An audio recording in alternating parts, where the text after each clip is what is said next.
अजित पवारांच्या राष्ट्रवादीचे मंत्री दिलीप वळसे पाटील यांच्या कन्या पूर्वा वळसे पाटील यांनी शिरूरमधून डॉक्टर अमोल कोल्हे आणि बारामतीतून सुप्रिया सुळेंना विजयी झाल्याबद्दल शुभेच्छा दिल्याचा एक मजकूर सोशल मीडियावर पोस्ट केल्याच्या बातम्या सकाळी माध्यमांद्वारे प्रसारित करण्यात आल्या होत्या। दरम्यान यात किती सत्यता होती याबाबत फेसबुक पोस्टद्वारे पूर्वा वळसे पाटील यांनी स्पष्टीकरण दिले। नेमका काय प्रकार घडला जाणून घेऊयात। भारत दुनिया का सबसे बड़ा लोकतंत्र और एनएलसी भारत देश का सबसे बड़ा गैर राजनीतिक मंच। शक्तिशाली लोकतंत्र के लिए राहुल कराट का सार्थक कदम। मुंबई में हुआ ऐतिहासिक प्रथम राष्ट्रीय विधायक सम्मेलन।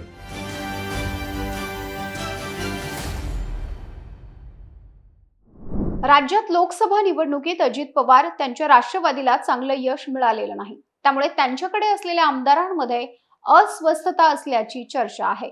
अजित पवार यांनी सर्व आमदारांची नुकतीच बैठकही घेतली। या बैठकीला 6 आमदार उपस्थित नव्हते।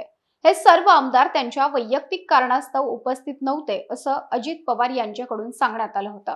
अशात मंत्री दिलीप वळसे पाटील हे पुन्हा शरद पवार यांच्याकडे परतणार असल्याच्या चर्चा सुरू झाल्या आणि याला कारण ठरलं ते पूर्वा वळसे पाटील यांच्या नावे असलेल्या एका फेक अकाउंटवरून करण्यात आलेली पोस्ट।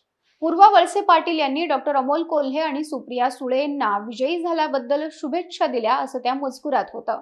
हा मजकूर सगळीकडे व्हायरल होऊ लागल्यानंतर पूर्वा वळसे पाटील यांनी यावर आपलं फेसबुक पोस्टद्वारे स्पष्टीकरण दिलेलं आहे। पूर्वा वळसे पाटील यांनी त्यांच्या अधिकृत फेसबुक अकाउंटवरून पोस्ट केली आणि त्यामध्ये म्हटलंय की माझ्या नावाचा वापर करून विविध समाज माध्यमांवर बनावट अकाउंट तयार करण्यात आले आहेत, तसेच त्यावरून अनधिकृत मजकूर प्रसारित केला जात आहे।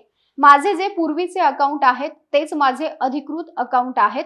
माझे अधिकृत सोशल मीडिया खाते खाली नमूद केले आहेत।